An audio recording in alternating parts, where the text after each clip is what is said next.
दोस्तों नमस्कार, ये है मार्गदर्शन फॉर सिविल सर्विसेज। मैं अनुराग चौधरी।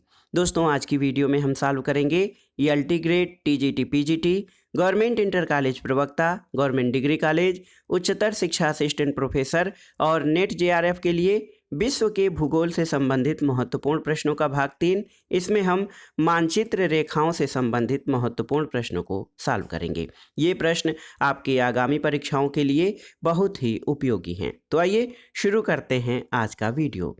दोस्तों आज की वीडियो का पहला प्रश्न है कि निम्नलिखित में से कौन सा मानचित्र थीमेटिक मानचित्र नहीं है। ऑप्शंस हैं आपके स्थलाकृति मानचित्र, जनसंख्या वृद्धि मानचित्र, खनिज वितरण मानचित्र या फिर रेशे वाली फसलों को दर्शाने वाला मानचित्र। तो सही उत्तर है दोस्तों इन विकल्पों में से स्थलाकृति मानचित्र, जिसको टोपोग्राफिकल मानचित्र कहा जाता है, ये थीमेटिक मानचित्र नहीं है। देखिए दोस्तों, जनसंख्या वृद्धि मानचित्र, खनिज वितरण मानचित्र, रेशे वाली फसलों को दर्शाने वाला मानचित्र, ये थीमेटिक मानचित्र के उदाहरण हैं, जबकि स्थलाकृति मानचित्र थीमेटिक मानचित्र नहीं है। अगले प्रश्न पर आते हैं। प्रश्न है कि नामिक मापक पर मापित अधिवासों के स्वरूप को प्रदर्शित किया जा सकता है। ऑप्शंस देखिए, कोरोप्लेथ मानचित्र द्वारा, आइसोप्लेथ मानचित्र द्वारा, कोरोक्रोमैटिक मानचित्र द्वारा या फिर डेसीमेट्रिक मानचित्र द्वारा। तो सही उत्तर है दोस्तों नामिक मापक पर आधारित अधिवासों के स्वरूप को प्रदर्शित करने के लिए डेसीमेट्रिक मानचित्र का प्रयोग किया जाता है। और दोस्तों डेसीमेट्रिक मानचित्र द्वारा जनसंख्या को भी दर्शाया जाता है। तो याद रखिएगा, नामिक मापक पर मापित अधिवासों के स्वरूप को प्रदर्शित करने के लिए डेसीमेट्रिक मानचित्र का प्रयोग किया जाता है। अगले प्रश्न पर आते हैं दोस्तों। एक बृहद मापक मानचित्र जिसमें भौतिक एवं सांस्कृतिक दोनों विशेषताएं शामिल होती हैं कहा जाता है। तो आपको बताना है कि एक बृहद मापक मानचित्र जिसमें भौतिक और सांस्कृतिक दोनों विशेषताएं शामिल होती हैं उसको किस प्रकार का मानचित्र कहा जाता है। ऑप्शन है आपके उच्चावच मानचित्र, भूगर्भिक मानचित्र, भौतिक मानचित्र या स्थलाकृतिक मानचित्र। तो सही उत्तर ऑप्शन डी है दोस्तों एक बृहद मापक मानचित्र जिसमें भौतिक और सांस्कृतिक दोनों विशेषताएं शामिल होती हैं उसको स्थलाकृति मानचित्र कहा जाता है। दोस्तों स्थलाकृतिक मानचित्र को सामान्य उपयोग वाले मानचित्रों के नाम से भी जाना जाता है। इन मानचित्रों में महत्वपूर्ण प्राकृतिक और सांस्कृतिक लक्षण जैसे उच्चावच, वनस्पति, जलाशय, कृषिगत भूमि, बस्तियों और परिवहन तंत्र आदि को प्रदर्शित किया जाता है। तो याद रखिएगा, एक बृहद मापक मानचित्र जिसमें भौतिक और सांस्कृतिक दोनों विशेषताएं होती हैं उसको स्थलाकृतिक मानचित्र कहा जाता है। अगला प्रश्न है मल्टी स्पेक्ट्रल स्कैनर सिस्टम जिसे सुदूर संवेदन द्वारा हवाई छायाचित्र प्राप्त करने के लिए प्रयोग किया जाता है वो किससे संबंधित है। लैंडसेट इमेजरी से, हवाई छायाचित्र से, साइड लुकिंग एयरबोर्न राडार से या फिर अत्यधिक ऊंचाई वाले हवाई छायाचित्रण से। तो दोस्तों इसे कहा जाता है लैंडसेट इमेजरी कहा जाता है। दोस्तों मल्टी स्पेक्ट्रल स्कैनर सिस्टम जिसे सुदूर संवेदन द्वारा हवाई छायाचित्र प्राप्त करने के लिए प्रयोग किया जाता है ये लैंडसेट इमेजरी से संबंधित है। अगला प्रश्न है दोस्तों बहुत ही महत्वपूर्ण, बार बार परीक्षाओं में पूछा गया है, गणितीय भूगोल का संस्थापक किसे माना जाता है। तो सही उत्तर है थेल्स और एनाक्सीमेंडर। दोस्तों देखिए, थेल्स और एनाक्सीमेंडर को गणितीय भूगोल का संस्थापक माना जाता है। थेल्स यूनान के महान दार्शनिक और एनाक्सीमेंडर के गुरु थे। तो याद रखिएगा दोस्तों, गणितीय भूगोल या जिसको कहा जाए मैथमेटिकल जियोग्राफी, इसका संस्थापक यूनान के प्रसिद्ध दार्शनिक और विचारक थेल्स और एनाक्सीमेंडर को कहा जाता है। अगला प्रश्न है दोस्तों, तोरण या ओगाइव वक्र रेखाचित्र निर्धारण में सहायक है किसके, माध्य के, माध्यिका के, बहुलक के या सभी के। तो सही उत्तर है दोस्तों तोरण वक्र माध्यिका के निर्धारण में सहायक होता है, याद रखिएगा। अगला प्रश्न है दोस्तों, तीव्र ढाल वाले को मानचित्र में प्रदर्शित किया जा सकता है कैसे। दोस्तों तीव्र ढाल को मानचित्र में प्रदर्शित करने के लिए समोच्च रेखाओं की निकटता से प्रदर्शित किया जाता है? ऑप्शन ए आपका सही उत्तर है। देखिए दोस्तों, मानचित्र में जो तीव्र ढाल होती है उसको समोच्च रेखाओं की निकटता से प्रदर्शित किया जा सकता है। अगला प्रश्न है कि निम्नलिखित में से कौन आचरण आचरण परक भूगोल से संबंधित नहीं है? ऑप्शन है गिलबर्ट व्हाइट, डब्ल्यू के किर्क, पीटर गाउल्ड या ई फू त्वान। तो सही उत्तर क्या हो जाएगा? दोस्तों, ईफू त्वान चीनी अमेरिकी भूगोलवेत्ता हैं। इनका संबंध मानव भूगोल से है, जबकि गिलबर्ट व्हाइट, डब्ल्यू किर्क और पीटर गाउल्ड ये आचरण परक भूगोल से संबंधित हैं। तो याद रखिएगा दोस्तों, ईफू त्वान ये चीनी अमेरिकी भूगोलवेत्ता हैं। इनका संबंध ह्यूमन ज्योग्राफी यानी मानव भूगोल से है, जबकि आचरण परक भूगोल से गिलबर्ट व्हाइट, डब्ल्यू के किर्क और पीटर गाउल्ड संबंधित हैं। अगला प्रश्न है दोस्तों, किसने भूमि प्रयोग अध्ययन आरंभ किया और ब्रिटेन का भूमि प्रयोग मानचित्र प्रस्तावित किया था? ऑप्शन हैं आपके मैकिंडर, एल.डी. स्टाम्प, गेडेस या उपर्युक्त में से कोई नहीं। तो सही उत्तर है एल.डी. स्टाम्प। दोस्तों, एल.डी. स्टाम्प ने सबसे पहले भूमि प्रयोग अध्ययन प्रारंभ किया और ब्रिटेन का भूमि प्रयोग मानचित्र प्रस्तावित किया था। अगला प्रश्न है, निम्न में से कौन हवाई छायाचित्र तत्व ऊंची इमारतों को चिन्हित करने के लिए अति उपयुक्त है?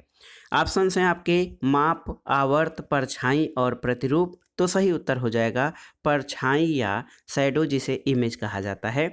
दोस्तों, हवाई छायाचित्रण वस्तुओं की पहचान करने और उनके महत्व को पहचानने के उद्देश्य से की जाने वाली प्रक्रिया है। इस प्रक्रिया में टोही विमान जो होते हैं, उपग्रह और ड्रोन के द्वारा चित्र एकत्र किए जाते हैं। इन चित्रों में ऊंची इमारतों को चिन्हित करने के लिए परछाई यानी शैडो सबसे उपयुक्त तत्व होता है।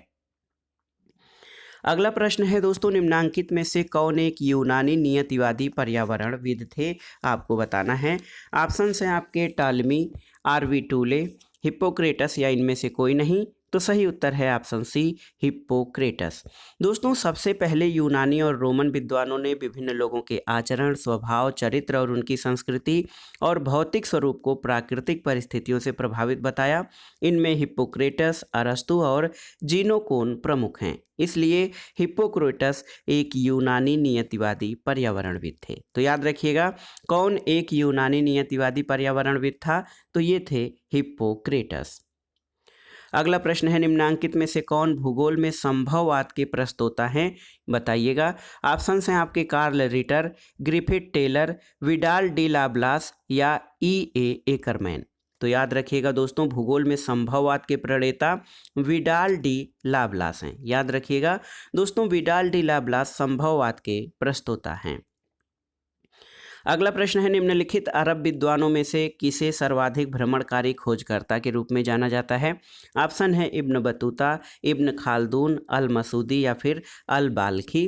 तो सही उत्तर है इब्न बतूता। दोस्तों, इब्न बतूता अरब व्यापारियों में, अरब भ्रमणकारियों में सबसे अधिक महत्वपूर्ण खोजकर्ता के रूप में जाना जाता है। अगले प्रश्न पर आते हैं, निम्नांकित में से किसने द्वीप जैव भूगोल का प्रतिपादन किया था? ऑप्शन हैं आपके Alfred Wallace, Augustin Candolle, George Forster या रॉबर्ट मैकार्थर एवं एडवर्ड विल्सन। तो देखिए दोस्तों, बहुत ही महत्वपूर्ण टर्म है द्वीप जैव भूगोल।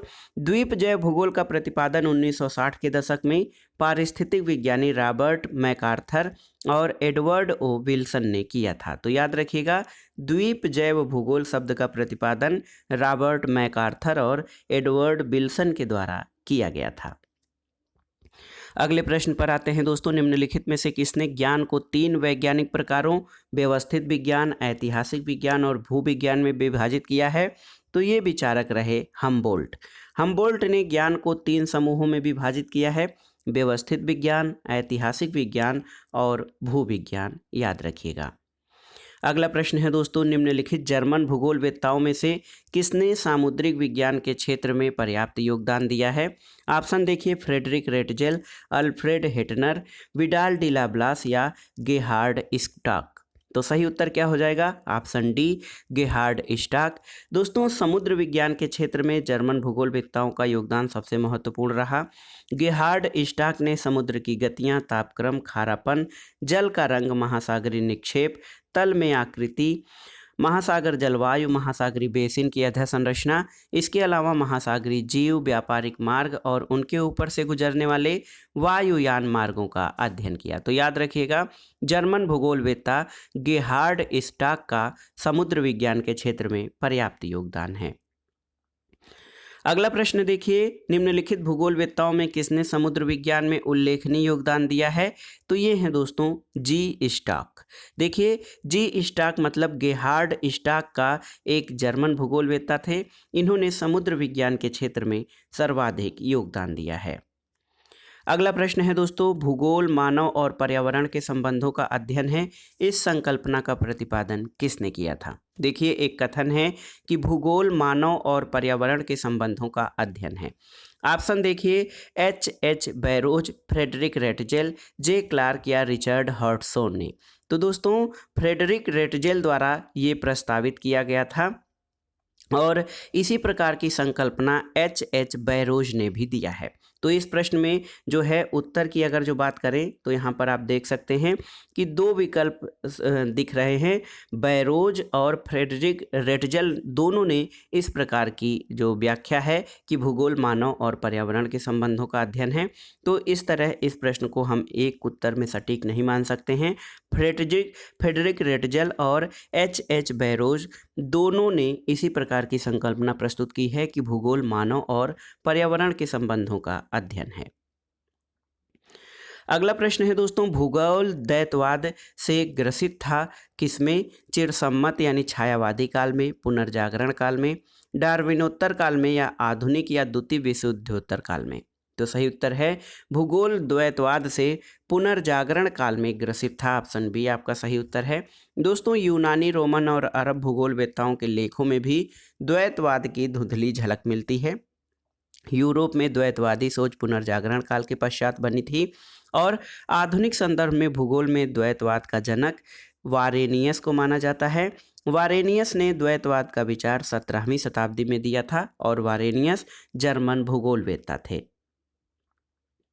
अगला प्रश्न है दोस्तों, देखिए बहुत ही महत्वपूर्ण है, निम्नलिखित में से कौन प्राचीन यूनानी रोमन परंपरा के विद्वानों से संबंधित नहीं है? ऑप्शन हैं आपके हेरोडोटस, वारेनियस, अरस्तु या स्ट्रैबो। तो सही उत्तर है दोस्तों वारेनियस। वारेनियस दोस्तों एक जर्मन भूगोलवेत्ता थे। इन्होंने भूगोल में द्वैतवाद के प्रतिपादन किया या भूगोल में द्वैतवाद के जनक के रूप में ये माने जाते हैं और ये यूनानी रोमन परंपरा से संबंधित नहीं है, जबकि हेरोडोटस, अरस्तु और स्ट्रैबो ये यूनानी रोमन परंपरा के विचारक हैं। अगला प्रश्न है दोस्तों, निम्नलिखित में से कौन सा भूगोल के विकास के इतिहास का सही अनुक्रम है? तो सही अनुक्रम भूगोल के विकास में सबसे पहले यूनानी, रोमन, अंध युग और अरबों का समय आता है। तो याद रखिएगा, भूगोल के विकास का सही क्रम यूनान, रोमन, अंध युग और अरब हैं। तो दोस्तों, भूगोल का विकास सबसे पहले यूनानी विचारकों द्वारा, रोमन संप्रदाय के बाद अंध युग और अरब संप्रदाय द्वारा किया गया था। ये क्रम है, आप याद रखिएगा। अगला प्रश्न है, भूगोल में प्रतिमान विस्थापन शब्दावली का प्रयोग किसके द्वारा किया गया था? उत्तर है थॉमस कुन्ह के द्वारा। दोस्तों, भूगोल में प्रतिमान विस्थापन या पैराडाइम शिफ्ट शब्दावली का प्रयोग थॉमस कुन्ह के द्वारा किया गया था। अगला प्रश्न है कि निम्नलिखित में से भूगोल की किस पीठ ने मनुष्य को जैव मंडल का घटक माना है? Chicago school, Berkeley school, French school या जर्मन स्कूल? तो सही उत्तर है शिकागो पीठ यानी शिकागो स्कूल ने दोस्तों मनुष्य को जैव मंडल का घटक माना है। अगला प्रश्न है, समाज की वह स्थिति जिसमें जनसंख्या की जरूरतें और आवश्यकताएं पूरी होती हैं कही जाती है? सामाजिक स्थिरता, सामाजिक कल्याण, सामाजिक अर्थशास्त्र या सामाजिक भौतिकी? तो क्या है दोस्तों, समाज की वह स्थिति जिसमें जनसंख्या की ज़रूरतें और आवश्यकताएं पूरी होती हैं उसे सामाजिक कल्याण या सोशल वेलफेयर कहा जाता है। अगला प्रश्न है, निम्नलिखित में से कौन सुमेलित नहीं है? आपको बताना है। चैलेंजर अभियान, चार्ल्स बेवली थॉमसन, ये आपका सही सुमेलित है। बीगल अभियान, चार्ल्स डार्विन, सही सुमेलित है। आइसोक्रोन्स आइस्टोटेसी, तो ये सही सुमेलित नहीं है। और बेनियाफ जोन प्लेट टेक्टोनिक्स, ये आपका सही सुमेलित है। दोस्तों आइसोक्रोन्स का संबंध आइसोस्टेसी से नहीं है और अन्य विकल्प जो आपके सही सुमेलित हैं। चैलेंजर अभियान चार्ल्स बेवली थॉमसन का है, बीगल अभियान चार्ल्स डार्विन का और प्लेट टेक्टोनिक सिद्धांत बेनियाफ जोन से संबंधित है। अगला प्रश्न है दोस्तों, सामान्य भूगोल और विशिष्ट भूगोल में सर्वप्रथम अंतर स्पष्ट किया गया था किसके द्वारा? कांट के द्वारा, बी वारेनियस के द्वारा, ए हेटनर के द्वारा या फिर ए हम्बोल्ट के द्वारा? तो सही उत्तर है बी वारेनियस। दोस्तों सामान्य भूगोल और विशिष्ट भूगोल में सबसे पहले अंतर बी वारेनियस ने स्पष्ट किया था। अगला प्रश्न है, संभाव्यता का दूसरा नाम क्या है? ऑप्शन देखिए, विमिश्र प्रतिचयन, व्यवस्थित प्रतिचयन, स्तरीकृत प्रतिचयन या सहज यादृच्छिक प्रतिचयन। आपको बताना है कि संभाव्यता का दूसरा नाम क्या है। उत्तर है दोस्तों ऑप्शन बी, संभाव्यता का दूसरा नाम व्यवस्थित प्रतिचयन है, जिसको सिस्टमैटिक सैंपलिंग कहा जाता है। ये एक प्रकार की संभावना प्रतिचयन विधि है। इसमें एक बड़ी आबादी के नमूना सदस्यों को एक यादृच्छिक प्रारंभिक बिंदु यानी रैंडम स्टार्टिंग पॉइंट और एक नियत आवधिक अंतराल के अनुसार चुना जाता है।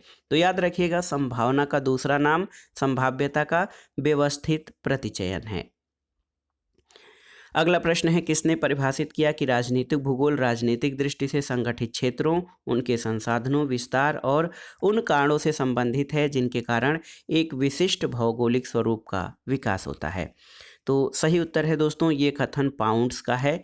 देखिए पाउंड्स NJG पाउंड्स के अनुसार राजनीतिक भूगोल राजनीतिक दृष्टि से संगठित क्षेत्रों, उनके संसाधनों, विस्तार और उन कारणों से संबंधित है जिसके कारण एक विशिष्ट भौगोलिक स्वरूप का विकास होता है। अगला प्रश्न है दोस्तों, 1950 के दशक में नूतन भूगोल की अभिलाक्षणिक विशेषता क्या थी? ऑप्शन देखिए, आनुभविक जांच पर बल, इसके अलावा सामाजिक मुद्दों के भौगोलिक पक्षों पर बल, स्थानीयकरण के सिद्धांत और मात्रात्मक विधियों तथा मॉडलों के प्रयोग पर बल या फिर मानव पारिस्थितिकी पर बल? क्या सही है? दोस्तों 1950 के दशक में नूतन भूगोल या नवीन भूगोल की अभिलाक्षणिक विशेषता स्थानीयकरण के सिद्धांत पर, मात्रात्मक विधियों और मॉडलों के प्रयोग पर बल दिया गया। देखिए 1950-60 के मध्य भूगोल में एक नई घटना का उद्भव हुआ जिसे भूगोल में मात्रात्मक क्रांति कहा जाता है। इस दौरान प्रत्यक्षवाद के दर्शन पर आधारित भूगोल के वैज्ञानिक रूप की स्थापना हुई। इसमें BJL berry, Richard J चॉर्ले, Peter Haggett आदि का योगदान प्रमुख है।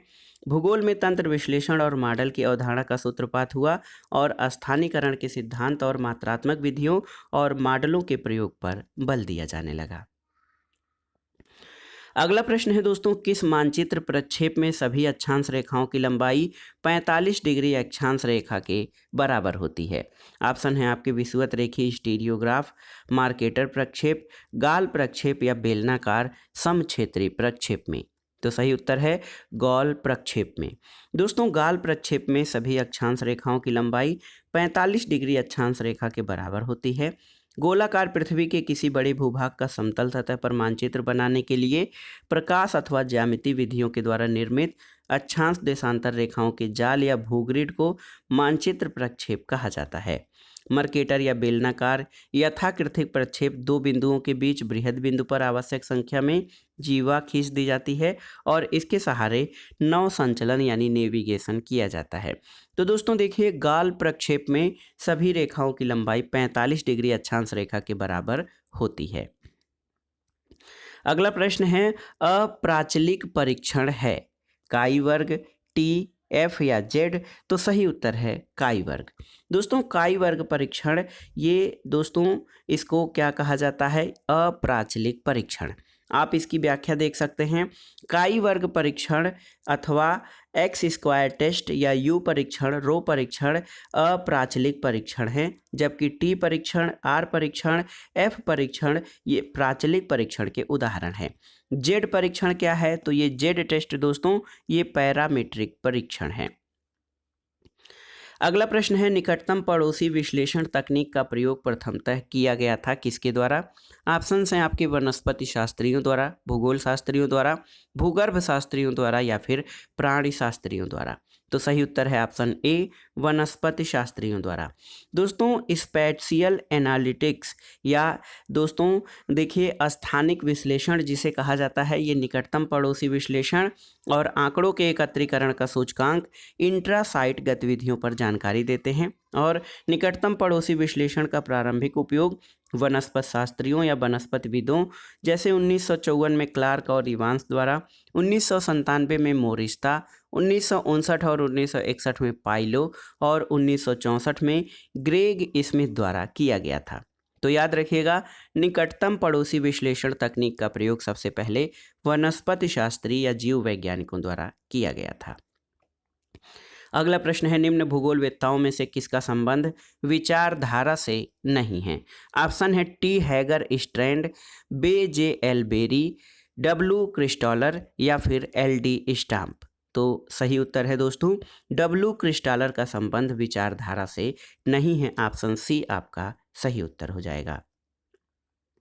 अगला प्रश्न है, भूगोल में विशेष और सामान्य शाखाएं दोनों हैं, इसे पहचानने में हिटनर किससे सहमत हुए थे?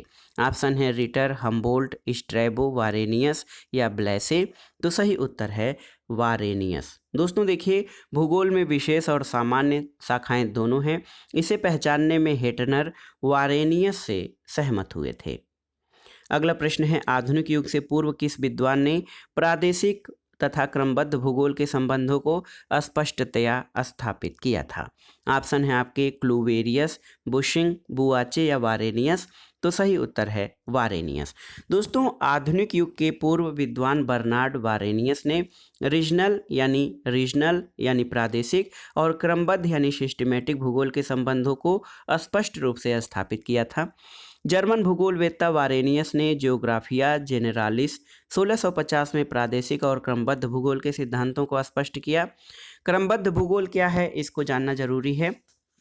दोस्तों देखिए, क्रमबद्ध भूगोल में भूगोल के तत्वों का पृथक अध्ययन किया जाता है, जैसे संपूर्ण पृथ्वी का अद्यतन, स्थलमंडल, जलमंडल, वायुमंडल आदि रूपों में विभाजित करके अध्ययन, ये भौगोलिक अध्ययन की प्राचीन विधा है। जबकि भौगोलिक अध्ययन की जो विशेष पद्धति प्रादेशिक भूगोल होता है, इसके अंतर्गत पृथ्वी तल पर विभिन्न क्षेत्रों में स्थलाकृति, जलवायु, वनस्पति, मिट्टी की एक रूपता के आधार पर इन्हें क्षेत्र और प्रदेश की संज्ञा दी जाती है। तो क्रमबद्ध भूगोल में इन भूगोल के तत्वों का पृथक पृथक अध्ययन किया जाता है, जैसे संपूर्ण पृथ्वी का स्थलमंडल, संपूर्ण जलमंडल। लेकिन जो प्रादेशिक भूगोल है, इसके अंतर्गत पृथ्वी तल पर विभिन्न क्षेत्रों में स्थलाकृति, जलवायु आदि का एक रूपता के आधार पर इन्हें क्षेत्र या प्रदेश में विभाजित करके अध्ययन किया जाता है। अगला प्रश्न है दोस्तों, किसने भौतिक भूगोल शब्द का प्रयोग सामान्य भूगोल के लिए किया था? तो सही उत्तर है हम्बोल्ट ने। दोस्तों अलेक्जेंडर वान हम्बोल्ट जर्मन ऐतिहासिक राज्य प्रसा के भूगोलवेत्ता, प्रकृति विज्ञानी और खोजकर्ता थे। हम्बोल्ट सामान्य भूगोल के लिए भौतिक भूगोल शब्द का प्रयोग करते थे। तो याद रखिएगा, भौतिक भूगोल शब्द का प्रयोग सामान्य भूगोल के लिए अलेक्जेंडर वान हम्बोल्ट ने किया था। अगला प्रश्न, जिस प्रकीर्णन आरेख के लिए आकलन की प्रमाप त्रुटि अधिकतम होगी वो कौन सा है? तो सही उत्तर है देखिए बी में दोस्तों प्रमाप त्रुटि या स्टैंडर्ड एरर ये सर्वाधिक होगा। आप इसकी व्याख्या देख सकते हैं कि स्टैंडर्ड एरर या प्रमाप त्रुटि का तात्पर्य वास्तविक माध्य से प्रतिदर्शन माध्य के बीच विचलन से है। जब शोध के लिए किसी समग्र से कुछ इकाइयों को चुना जाता है, यानी सैंपलिंग की जाती है, तो चुनी हुई इकाइयों के औसत और समग्र के औसत के मध्य का विचलन ही प्रमाप त्रुटि कहलाता है। प्रमाप त्रुटि प्रतिदर्श चुनी हुई इकाइयों की संख्या में वृद्धि के साथ साथ कम होता जाता है, इसलिए ये कहा जाता है कि प्रमाप त्रुटि और प्रतिदर्श इकाइयों में ऋणात्मक संबंध होता है। देखिए, इस तरह दिए गए प्रश्नों में चित्रों में एक बिंदु एक इकाई को प्रदर्शित करता है। जिस न्यायादर्श में सबसे कम बिंदु हैं उसी प्रमाप में त्रुटि अधिकतम होगी। तो यहाँ पर देखिए, इस प्रमाप में ये बी वाला जो प्रमाप है इसमें सबसे कम बिंदु हैं, इसलिए इसमें प्रमाप त्रुटि अधिकतम होने की संभावना है। अगला प्रश्न है दोस्तों, निम्नांकित समंकों के लिए कोटि सहसंबंध क्या होगा? देखिए, x-2, 4, 6, 8, y-6, 6, 6, 6, 6 इतने समंक आपके दिए गए हैं। इसमें आपसे पूछा गया है कि इनके लिए कोटि सहसंबंध क्या होगा? तो सही उत्तर है 0.00। दोस्तों सहसंबंध का तात्पर्य दो चरों की आपसी संबद्धता से है। जब एक चर में परिवर्तन से दूसरा चर भी परिवर्तित होता है तो दोनों के मध्य सहसंबंध पाया जाता है। यदि एक चर में धनात्मक परिवर्तन हो, दूसरे में भी धनात्मक परिवर्तन हो, तो दोनों चरों के मध्य धनात्मक सहसंबंध होता है। वहीं एक चर में वृद्धि और दूसरे के मूल्य में कमी आए तो दोनों चरों के मध्य ऋणात्मक संबंध होगा। और जब एक चर में परिवर्तन से दूसरा चर अप्रभावित रहे तो दोनों चरों में शून्य संबंध पाया जाता है। प्रश्नगत चरों में x के मान में वृद्धि यानी 2, 4, 6, 8, 10 का y के मान पर कोई परिवर्तन नहीं पड़ता है, तो इन चरों के मध्य शून्य सहसंबंध होगा। अगला प्रश्न है स्थानिक बिंदु यादृच्छिक प्रतिचयन का दिया गया आरेख, ये देखिए साधारण है, समावेशी है या फिर स्तरित है या क्रमबद्ध है। तो सही उत्तर है ये जो है दोस्तों स्थानिक बिंदु यादृच्छिक प्रतिचयन का ये जो दिया गया आरेख है ये क्रमबद्ध आरेख यानी सिस्टमैटिक आरेख का उदाहरण है। अगला प्रश्न देखिए, उस स्थिति में जब दो प्रतिगमन रेखाएं एक दूसरे को पूरी तरह ढक लेती हैं तब सहसंबंध का मान क्या होता है। ऑप्शन है 0.0, 0.75, 1.0 या 0.50। तो सही उत्तर है ऑप्शन सी 1.0। दोस्तों प्रतिगमन या प्रतीपगमन रेखाएं जो होती हैं दो चरों के मध्य संबंध दर्शाती हैं। ये रेखाएं दो संबंधित चरों x और y में से एक चर में होने वाले परिवर्तन के परिणाम स्वरूप दूसरे चर में होने वाले परिवर्तन की माप को दर्शाती हैं। प्रतिगमन रेखाएं दो होती हैं, एक x में होने वाले परिवर्तन का y पर प्रभाव दर्शाती है जबकि दूसरी y में होने वाले परिवर्तन का x पर प्रभाव दर्शाती है। यदि दोनों रेखाएं या दोनों प्रतिगमन रेखाएं एक दूसरे को पूरी तरह ढक लेती हैं तो इसका तात्पर्य है दोनों चरों के मध्य सहसंबंध का मान ±1 होगा। तो इसके विपरीत जब दोनों प्रतिगमन रेखाएं प्रतिगमन रेखाएं एक दूसरे पर लंब होती हैं तो इसका तात्पर्य दोनों चरों के मध्य सहसंबंध का अभाव है। अगला प्रश्न है दोस्तों, निम्नलिखित में से कौन सा महाद्वीप ब्रोन प्रक्षेप पर शुद्ध रूप से प्रदर्शित नहीं किया जा सकता है। ऑप्शन है उत्तरी अमेरिका, यूरोप, एशिया या फिर ऑस्ट्रेलिया। तो सही उत्तर है ऑप्शन सी एशिया। दोस्तों बोन प्रक्षेप या बोन्स प्रोजेक्शन एक समान क्षेत्र प्रक्षेप है, इसलिए ये यूरोप, उत्तरी अमेरिका और ऑस्ट्रेलिया जैसे महाद्वीपों को प्रदर्शित करने के लिए काफ़ी लोकप्रिय है। हालांकि एशिया को प्रदर्शित करने की दृष्टि से ये अच्छा प्रक्षेप नहीं है। अगला प्रश्न है, बोन प्रक्षेप कैसा होता है, शंक्वाकार, बेलनाकार, खमध्य या रूढ़। तो सही उत्तर है बोन प्रक्षेप शंक्वाकार होता है और ये प्रक्षेप फ्रेंच कार्टोग्राफर रिगोबर्ट बोन के नाम पर रखा गया है। अगला प्रश्न है, अंतर्राष्ट्रीय मानचित्र प्रक्षेप संशोधित रूप है किसका। ऑप्शन देखिए बोन प्रक्षेप का, बहुशंक्वाकार प्रक्षेप का, साधारण शंक्वाकार प्रक्षेप या सिन्यूवाइडल प्रक्षेप का। तो सही उत्तर है अंतर्राष्ट्रीय मानचित्र प्रक्षेप बहुशंक्वाकार प्रक्षेप यानी पॉलीकोनिक प्रोजेक्शन का संशोधित रूप है, याद रखिएगा। अगला प्रश्न है दोस्तों, अंतर्राष्ट्रीय प्रक्षेप क्या होता है। तो सही उत्तर है अंतर्राष्ट्रीय प्रक्षेप दोस्तों देखिए ये संशोधित बहुशंकुक प्रक्षेप या संशोधित बहुशंक्वाकार प्रक्षेप का उदाहरण है। अगले प्रश्न पर आते हैं, यदि दोस्तों यहाँ पर दिया गया है, ये प्रश्न दिया गया है कि मानचित्र से संबंधित यदि मात्रक है 1/50,000 पर बने मानचित्र को 50% छोटा कर दिया जाए तो नए मानचित्र की प्रदर्शक भिन्न कितनी हो जाएगी। तो उत्तर है ये 1/1,00,000 हो जाएगा।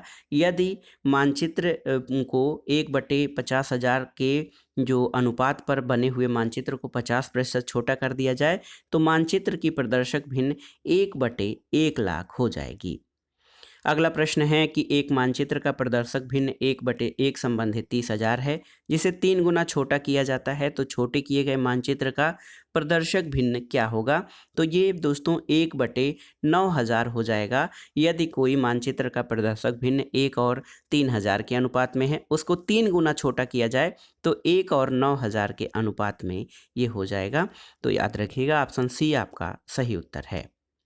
अगला प्रश्न देखिए बहुत ही महत्वपूर्ण है, आइसानोमल्स शब्दावली का तात्पर्य क्या है, आपको बताना है। आइसानोमल्स शब्दावली, इसका अर्थ क्या होता है। ऑप्शन है, देखिए, समान तापीय विषमता वाले स्थान को मिलाने वाली रेखा, समान वायुदाब विषमता वाले मिलाने स्थानों को मिलाने वाली रेखा, समान वार्षिक वर्षा को मिलाने वाली रेखा, या समान सापेक्ष आर्द्रता वाले स्थानों को मिलाने वाली रेखा। तो सही उत्तर है आइसानोमल्स का अर्थ होता है समान तापीय विषमता स्थानों को मिलाने वाली रेखाओं को कहा जाता है आइसोनोमल्स। अगला प्रश्न है दोस्तों, निम्नलिखित में से कौन एक अपकिरण की सापेक्ष माप है। तो उत्तर है विचरण गुणांक। दोस्तों, विचरण गुणांक, जिसको कोफिशिएंट ऑफ वेरिएशन कहा जाता है, ये अपकिरण की सापेक्ष माप है। माध्य विचलन, चतुर्थक विचलन और मानक विचलन इत्यादि के द्वारा विचरण गुणांक की गणना की जा सकती है। अगला प्रश्न है, लारेंज वक्र का प्रयोग किया जाता है किसके लिए। तो सही उत्तर है स्थानिक असमानता के मापन के लिए। दोस्तों देखिए, बहुत ही महत्वपूर्ण है, लारेंज वक्र का प्रयोग स्थानिक असमानता के मापन के लिए किया जाता है। लारेंज वक्र का प्रतिपादन संयुक्त राज्य अमेरिका के सुप्रसिद्ध सांख्यिकीविद डॉक्टर मैक्स ओ लारेंज ने धन और आय की विषमता का अध्ययन करने के लिए किया था, और ये भूगोल में इसका प्रयोग स्थानिक असमानता के मापन के लिए किया जाता है। अगला प्रश्न है, जन रिग्रेशन रेखा आरेख पर ऊपर से नीचे के ढाल पर होती है, तो उसका क्या तात्पर्य होता है। तो दोस्तों, जन रिग्रेशन रेखा जब आरेख पर ऊपर से नीचे ढाल पे होती है तो वो ऋणात्मक सहसंबंध को प्रदर्शित करता है। ऑप्शन बी आपका सही उत्तर है, इसको याद रखिएगा। जन रिग्रेशन रेखा जब आरेख पर ऊपर से नीचे ढलान पे होती है तो ये ऋणात्मक सहसंबंध प्रदर्शित करता है। अगला प्रश्न है, निम्नलिखित में से कौन सी सांख्यिकी विधि भौगोलिक प्रतिरूपों का माप नहीं है। देखिए, निकटतम पड़ोसी बिंदु, विचलन गुणांक, सेंट्रोग्राफिक विधि या गिनी गुणांक। तो सही उत्तर है विचलन गुणांक। दोस्तों, विचलन गुणांक ये भौगोलिक प्रतिरूपों की माप नहीं है, जबकि निकटतम पड़ोसी बिंदु, सेंट्रोग्राफिक विधि या फिर गिनी गुणांक ये भौगोलिक प्रतिरूपों की माप में प्रयुक्त किया जाता है। अगला प्रश्न है, निम्नलिखित में से किस आरेख में वृत्तों की त्रिज्याओं को घनमूल मापक की सहायता से प्राप्त किया जाता है। गोलाभ आरेख, वृत्त आरेख, वलय आरेख या चक्र आरेख। तो सही उत्तर है गोलाभ आरेख। दोस्तों, स्फीयर डायग्राम या गोलाभ आरेख में तंत्रों की त्रिज्याओं को घनमूल मापक की सहायता से प्राप्त किया जाता है, याद रखिएगा। देखिए, यहाँ पर एक प्रश्न है, थोड़ा सा अलग है।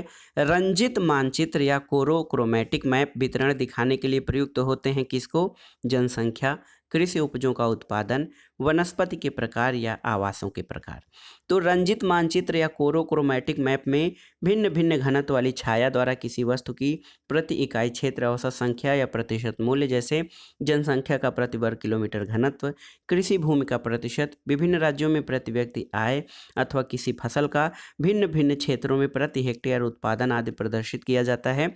तो यहाँ पर देखिए दोस्तों, कई चीज़ों के प्रदर्शन के लिए रंजित मानचित्र का प्रयोग किया जाता है। इसमें जनसंख्या का प्रति वर्ग किलोमीटर घनत्व, कृषि भूमि का प्रतिशत, तो कई चीज़ों के लिए जो है कोरोक्रोमैटिक मैप दिखाने के लिए प्रयोग किया जाता है। इसमें अगर जो देखा जाए तो आवासों के प्रकार को दिखाने के लिए रंजित कोरोक्रोमैटिक मैप नहीं प्रयोग होते हैं। जनसंख्या घनत्व, कृषि का उत्पादन और वनस्पति के प्रकार को दिखाने के लिए कोरोक्रोमैटिक मैप का प्रयोग किया जाता है। अगला प्रश्न है दोस्तों, सूची 1 को सूची 2 से सुमेलित कीजिए और दिए गए कूट के आधार पर सही उत्तर का चयन करिए। सूची 1 में आपके प्रदर्शन बिंदु, विधि और दूसरे में उपयोग दिए गए हैं। बिंदु मानचित्र का उपयोग दोस्तों किसके लिए किया जाता है, तो ये जनसंख्या विन्यास को दिखाने के लिए बिंदु मानचित्र का प्रयोग किया जाता है। चक्रारेख, इसका प्रयोग भूमि आरेख आंकड़े को या भूमि उपयोग आंकड़े को दर्शाने के लिए किया जाता है। वर्णमात्री, इसका प्रयोग दोस्तों देखिए जनसंख्या घनत्व को दर्शाने के लिए किया जाता है। और समताप रेखाओं का उपयोग तापमान के वितरण को प्रदर्शित करने के लिए किया जाता है। तो इस प्रकार सही सुमेलन क्या हो जाएगा, सही सुमेलन आपका हो जाएगा, देखिए 3 3 2 4 1। तो सही सुमेलन आपका ऑप्शन ए हो जाएगा, 3 2 4 1। बिंदु मानचित्र का प्रयोग जनसंख्या विन्यास दर्शाने में, और चक्रारेख का प्रयोग भूमि उपयोग आंकड़े को दर्शाने में, वर्णमात्री का प्रयोग जनसंख्या घनत्व और समताप रेखाओं का प्रयोग तापमान का वितरण दर्शाने में किया जाता है। तो दोस्तों ये था आज का वीडियो। विश्व के भूगोल से संबंधित महत्वपूर्ण प्रश्नों का ये अभ्यास सेट था। ये प्रश्न आपके आगामी परीक्षाओं के लिए भी बहुत ही उपयोगी हैं, आप इनको तैयार कर लीजिएगा। दोस्तों ये प्रश्न सामान्य भूगोल या सामान्य अध्ययन के भूगोल खंड के लिए इसलिए ज़रूरी नहीं है या बहुत उपयोगी नहीं है क्योंकि ये प्योर भूगोल या भूगोल विषय से टीजीटी पीजीटी और एलटी ग्रेड, इसके अलावा जीआईसी प्रवक्ता, government degree college, net JRF आदि के लिए ये प्रश्न हैं और यहाँ से संभवतः सामान्य अध्ययन में जो प्रश्न पूछे जाने की प्रवृत्ति है, यहाँ से प्रश्न सामान्य अध्ययन में नहीं पूछे जाते हैं। तो ये बेसिकली भूगोल विषय से जो परीक्षाएं आयोजित होती हैं उनके लिए ये वीडियो है। आप इन प्रश्नों को तैयार कर लीजिएगा। दोस्तों वीडियो आपको कैसा लगा हमें कमेंट बॉक्स में ज़रूर बताइएगा। वीडियो को लाइक करें, शेयर करें और इस चैनल मार्गदर्शन फॉर सिविल सर्विसेज को सब्सक्राइब करें। वीडियो देखने के लिए धन्यवाद। नमस्कार।